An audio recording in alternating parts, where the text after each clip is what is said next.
ನಿನ್ನೆ ನಡೆದಂತಹ ಕಾಲ್ತುಳಿತದಲ್ಲಿ ಬಲಿಯಾಗಿದ್ದ ಹಾಸನ ಮೂಲದ ಭೂಮಿಕ್ ಅವರ ಅಂತಿಮ ದರ್ಶನವನ್ನ ಸಂಸದ ಶ್ರೇಯಸ್ ಪಟೇಲ್ ಪಡೆದಿದ್ದಾರೆ. ಕುಪ್ಪಗೋಡು ಗ್ರಾಮದಲ್ಲಿ ಭೂಮಿಕ್ ಅಂತಿಮ ದರ್ಶನವನ್ನ ಪಡೆದಿದ್ದು ಇಡೀ ರಾಜ್ಯಕ್ಕೆ ನಿನ್ನೆ ಕರಾಳ ದಿನ. ಮಗನನ್ನ ಕಳೆದುಕೊಂಡ ನೋವು ಪೋಷಕರಿಗೆ ಮಾತ್ರ ಗೊತ್ತಿರುತ್ತೆ. ಅಧಿಕಾರಿಗಳ ವಿರುದ್ಧ ಈ ರೀತಿಯಾಗಿ ಸಂಸದ ಶ್ರೇಯಸ್ ಅಸಮಾಧಾನವನ್ನ ವ್ಯಕ್ತಪಡಿಸಿದ್ದಾರೆ. ತಪ್ಪಿತಸ್ಥರ ವಿರುದ್ಧ ತನಿಖೆಗೆ ಒತ್ತಾಯ ಕೂಡ ಈ ಸಂದರ್ಭದಲ್ಲಿ ಮಾಡಿದ್ದಾರೆ. ಬೆಂಗಳೂರಿನ ಕುಪ್ಪಗೋಡು ಗ್ರಾಮದ ಭೂಮಿಕ್ ನೆನ್ನೆ ಕಾಲ್ತುಳಿತದಲ್ಲಿ ಸಾವನ್ನಪ್ಪಿದ್ರು.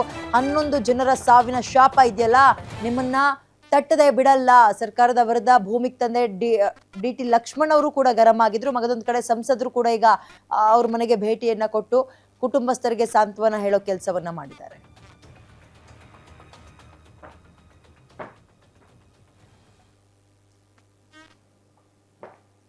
ನಿನ್ನೆ ಕಾಲ್ತುಳಿತ ಸಂಭವಿಸಿ ಸುಮಾರು 11 ಜನ ಕರ್ನಾಟಕದವರು ಅಭಿಮಾನಿಗಳು ತೀರ್ಕೊಂಡಿದ್ದಾರೆ. ಅದರಲ್ಲಿ ನಮ್ಮ ಜಿಲ್ಲೆಯ ಬೇಲೂರು ತಾಲೂಕಿನ ಕುಪ್ಪಗೋಡು ಗ್ರಾಮದ ನಮ್ಮ ಭೂಮಿಕ್ ಇವತ್ತು ನಮ್ಮನ್ನೆಲ್ಲ ಆಗಿದ್ದಾರೆ.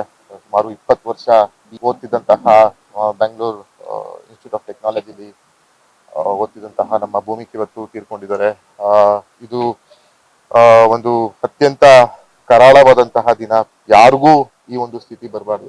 ಯಾಕಂತ ಹೇಳಿದ್ರೆ ಆ ನೋವು ಒಬ್ಬರೇ ಮಕ್ಕಳಿರ್ಬೋದು, ತಂದೆ ತಾಯಿಗ ನೋವು ಗೊತ್ತು.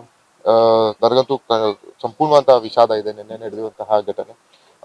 ಇದರಲ್ಲಿ ಘನ ಸರ್ಕಾರದ ಮುಖ್ಯಮಂತ್ರಿಗಳು ತನಿಖೆಗೆ ಆದೇಶವನ್ನ ಮಾಡಿದ್ದಾರೆ. ಮ್ಯಾಜಿಸ್ಟ್ರಲ್ ತನಿಖೆಯಲ್ಲಿ ಏನ್ ಸತ್ಯಾಸತ್ಯತೆ ಬರುತ್ತೆ, ಅದರಲ್ಲಿ ಯಾವ ಇಲಾಖೆದು ವೈಫಲ್ಯ ಇದೆ, ಯಾವ ಇಲಾಖೆದು ತಪ್ಪಿದೆ ಅನ್ನೋದನ್ನ ಅವರು ಒಂದು ಆದೇಶವನ್ನ ಮಾಡಿದ್ದಾರೆ. ನಾವೆಲ್ಲ ಒಂದು ವರದಿಗೆ ಕಾದ್ ನೋಡೋಣ. ಯಾರು ತಪ್ಪಿಸ್ತಿದ್ದಾರೆ ನಾನು ಮನವಿಯನ್ನ ಮಾಡ್ತೀನಿ. ಒಬ್ಬ ಸಂಸದನಾಗಲ್ಲ, ಒಬ್ಬ ಸಾರ್ವಜನಿಕನಾಗಿ ಯಾರೇ ತಪ್ಪಿತಸ್ಥರಿದ್ದು ಕೂಡಲೇ ಕ್ರಮ ಜರುಗಿಸಬೇಕು ಅಂತ ಮಾಧ್ಯಮಕ್ಕಂತ ನಾನು ಆಗ್ರಹ ಮಾಡ್ತೀನಿ.